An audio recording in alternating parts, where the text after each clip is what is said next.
बहुत समय पहले की बात है। एक छोटे से गांव में रघु नाम का एक गरीब मजदूर अपनी पत्नी गौरी और छोटे बेटे मुन्ना के साथ रहता था।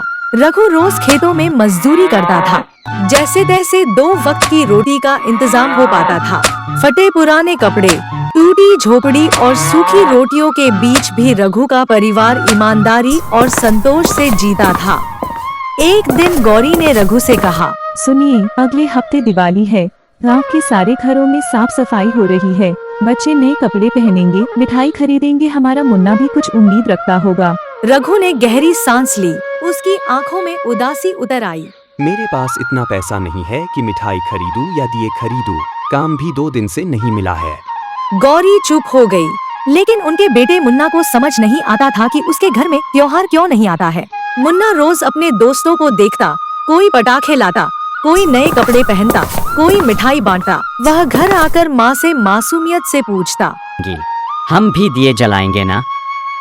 गौरी की आंखें भर आती, लेकिन वह मुस्कुराकर कहती, हाँ बेटा, इस बार दिवाली जरूर मनाएंगे। अगले दिन रघु को पास के गांव में एक दिन की मजदूरी मिल गई। उसने पूरे दिन मेहनत की और दिन के अंत में उसे सिर्फ 50 रुपए मिले। वह जानता था इतने पैसों से न तो मिठाई आएगी न कपड़े। लेकिन जब वह घर लौट रहा था तो रास्ते में उसे एक बूढ़ा आदमी दिखा जो भूख से बेहाल था। उसने कहा, कुछ खाने को है तो दो ना, ऊपर वाला तुम्हारा भला करेगा। रघु का दिल पसीज गया।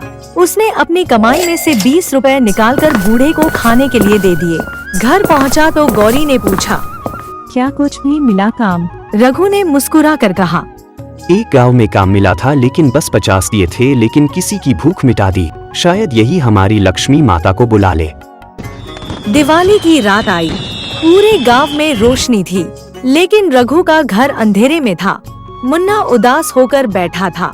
तभी उसके पास सेठ के साथ कुछ लोग मिठाई, कपड़े और दिए लेकर आए थे। सेठ ने कहा, आज दोपहर में आपने जिस बूढ़े को खाना खिलाया वो हमारे परिवार के पुराने नौकर का पिता था। वह बहुत बीमार था। आपकी मदद से वह बच गया। उन्होंने हमें आपके बारे में बताया। आपने बिना कुछ मांगे जो किया वही सच्ची पूजा है। गौरी और रघु की आंखों में आंसू आ गए।